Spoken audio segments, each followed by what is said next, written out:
चुनांचे एक किताब में लिखा हुआ था कि नबी अलैहिस्सलाम ने फरमाया, क्योंकि हदीस की किताब में ये हदीस खुद तो नहीं पढ़ी मगर किसी किताब में पढ़ी, तो ये बात मैं नकल तो कर देता हूं, मगर बातें वैसे बड़ी अच्छी और सही हैं।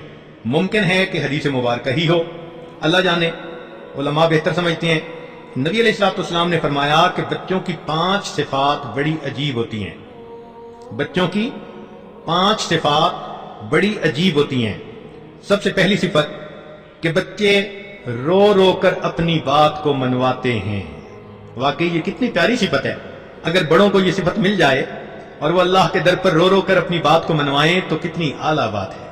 अल्लाह करे कि ये सिफत हमें भी अल्लाह नसीब फरमा दे। तो बच्चे के अंदर पहली सिफत, वो रो रो कर अपनी बात को मनवा लेते हैं। फरमाया दूसरी सिफत यह है कि बच्चे मट्टी से खेलते हैं। चुनाचे किसी वजीर अमीर का बेटा क्यों ना हो, जरा मौका मिले तो जमीन पे बैठेगा, जमीन पे लेटेगा, जमीन पे भागेगा। तो कालीनों में रहने वाला बच्चा, सोने के पिंघोड़ों में पलने वाला बच्चा, जरा मौका मिले तो उसको मजा जमीन के साथ ही आता है, वो जमीन पे ही बैठता है, लेटता है। तो फरमाया कि जमीन के साथ तबई मुनासबत बच्चे के अंदर तवाज़ो की दलील होती है। तवाज़ो की वजह से बच्चा ऐसा कर रहा होता है, तो ये भी एक अच्छी सिफत है। फिर फरमाया कि बच्चों के अंदर एक आदत होती है कि उन्हें जो मिल जाता है वो मुंह में डालते हैं, खा लेते हैं।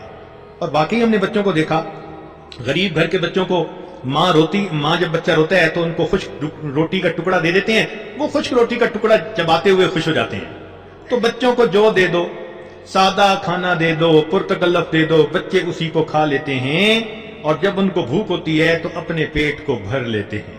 गोया खाने पीने के मामले में अल्लाह ने बच्चों को बेतकल्लुफ बनाया होता है। फिर चौथी बात यह कि आमतौर पर बच्चों को देखा कि जब खेलते हैं तो वो मिट्टी के घर बनाते हैं, खुद ही मिट्टी के घर बनाते हैं और खुद ही उन घरों को तोड़ देते हैं।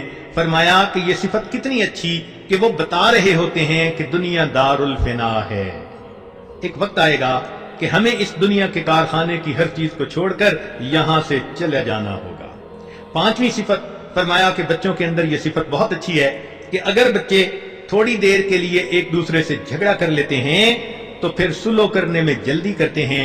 इनके सीने में कीना नहीं होता, ये दिलों में नफरतें नहीं रखा करते। ये सिफत बच्चों के अंदर बहुत अच्छी होती है। तो वाकई ये बात वाकई सही है कि बच्चों के अंदर इतनी गहराई नहीं होती कि पुरानी बातों की याद रख सकें। इसीलिए जब माँ बाप आपस में बड़े लड़ते हैं ना, और फिर बड़े चाहते हैं कि बच्चे भी एक दूसरे से ना बोलें, तो याद रखना बच्चों के लिए माँ बाप की खातिर मसनूई लड़ाई लड़ना इंतहाई मुश्किल काम होता है। बच्चे अपने माँ बाप की वजह से मसनूई लड़ाई नहीं लड़ सकते। इसलिए बच्चों की फितरत को समझिए और उनके झगड़ों को उसी तरह से डील कीजिए। बल्कि उनके झगड़ों को तो झगड़ा कहना ही नहीं चाहिए, पसंद और नापसंद का इजहार कहना चाहिए। आपस में उनके झगड़े तो मामूली बातें होती हैं, लिहाजा छोटी सी बातों पर इसका बितंगड़ नहीं बना लेना चाहिए और इस पर बड़ों को इन्वॉल्व नहीं होना चाहिए। तो याद रखें कि बच्चों की झगड़े में बड़ों को हिस्सादार नहीं बनना चाहिए, नंबर 1। और नंबर 2 कि अगर बच्चे झगड़ पड़े तो आप हकीकत को मालूम कर लें और जिसका कसूर हो उसको सॉरी करने के लिए कहें, उसको माफी मांगने के लिए कहें। अगर आप देखें कि उसने दिल दुखाया, ज्यादती की, तो उसको कहें कि हाथ जोड़ के माफी मांगे और उसको समझाएं कि वस्सुल्हु खैर, सुलह के अंदर अल्लाह ने खैर रखी है। और बच्चे को समझाएं कि जो दुनिया में दूसरे की गलती को जल्दी माफ कर देगा, अल्लाह ताला क़यामत के दिन उसकी गलतियों को जल्दी माफ फरमा देगा। जब बच्चे को सुलह की अच्छाई बताएंगी और माफ करने की जो है वो खूबी बताएंगी, तो गलती करने वाला माफी भी मांग लेगा और जिसके साथ ज्यादती हुई वो जल्दी माफी कर देगा और वो बच्चे फिर आपस में मोहब्बत प्यार से खेलने लग जाएंगे।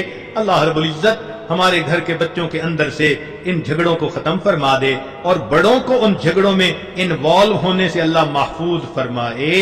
इसलिए कि झगड़े फसाद होते हैं और अल्लाह फसाद को नापसंद करते हैं। अल्लाह ताला हमें फसाद से बचाए ही रखे। व आखिरु दावाना अनिल हम्दुलिल्लाहि रब्बिल आलमीन। मज़ीद बयानात के लिए हमारे